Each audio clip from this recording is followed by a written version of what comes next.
ചന്ദ്രബാബു നായിഡുവിന് പുതിയ വെല്ലുവിളി BJP പാളയത്തിൽ നിന്ന് തന്നെ ഉയരുകയാണ്. നായിഡുവിനെ വീണ്ടും ജയിലിൽ കയറ്റാൻ ഞങ്ങൾ വിചാരിച്ചാൽ കഴിയുമെന്ന BJP നേതാക്കളുടെ ഇപ്പോഴത്തെ ഗർവാണം വലിയ തോതിൽ ഈ മന്ത്രിസഭയിലെ സഖ്യകക്ഷി എന്ന രീതിയിൽ അവരെ ആടി ഉലയ്ക്കും. കാരണം ദേശീയ നേതൃത്വത്തിന്റെ ഭാഗമായി നായിഡു ഏതെങ്കിലും രീതിയിൽ പിന്തുണ പിൻവലിച്ചാൽ നായിഡുവിനെ ജയിലിലേക്കാക്കും, അധികാരം നഷ്ടപ്പെടുത്തും എന്നീ വെല്ലുവിളികളാണ് ഇപ്പോൾ നടത്തുന്നത്. നോക്കൂ, കൂടെ നിൽക്കുന്നവരെ വിശ്വാസത്തിലെടുത്ത് ഒപ്പം കൊണ്ടുപോകുന്ന പരിപാടി അമിത്ഷായ്ക്കില്ല.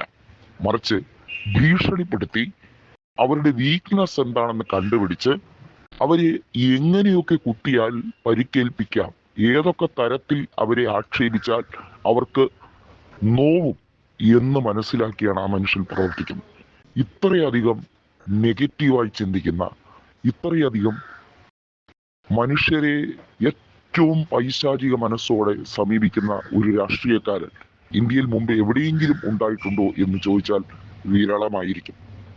ഈ മനുഷ്യനാണ് ഇന്ദിരാഗാന്ധിയെക്കുറിച്ചും നെഹ്റുവിനെ കുറിച്ചും വാതോരാതെ വെറും കിംവദന്തികൾ മാത്രം, ബാലിശമായ കിംവദന്തികൾ മാത്രം പരത്തുന്നത്.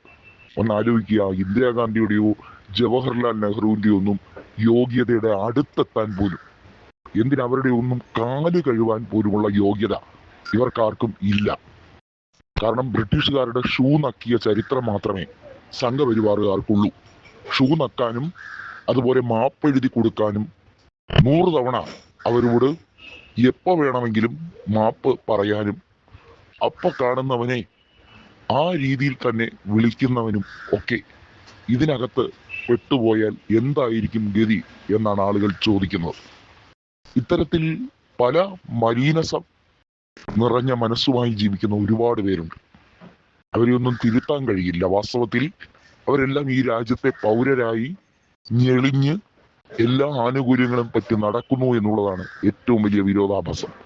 വാസ്തവത്തിൽ ഇന്ത്യൻ സ്വാതന്ത്ര്യത്തിന് വേണ്ടി ഒരു സംഭാവനയും ചെയ്യാത്തവർ ഇന്ന് ഇന്ത്യൻ ചരിത്രത്തിൽ വാഴ്ത്തപ്പെടുന്നു എന്നുള്ളതാണ്. പറഞ്ഞു വരുന്നത് നായിഡുവിന്റെ വിശേഷമാണ്. നായിഡു ശക്തമായി തന്നെ പറയുകയാണ്, ശക്തമായ അഭിപ്രായവുമായി രംഗത്ത് വരികയാണ്. താൻ പിന്തുണ പിൻവലിച്ചാൽ ഇവരെന്ത് ചെയ്യും? എന്നെ വിരട്ടുകയൊന്നും വേണ്ട, ജയിലിൽ കിടന്നാലും വേണ്ടില്ല, ആത്മാഭിമാനം അടിയറവ് വെക്കില്ല, പണയം വെക്കില്ല. ഇത്തരത്തിൽ ഉള്ള സമീപനവുമായാണ് ചന്ദ്രബാബു നായിഡു രംഗത്ത് വരുന്നത്.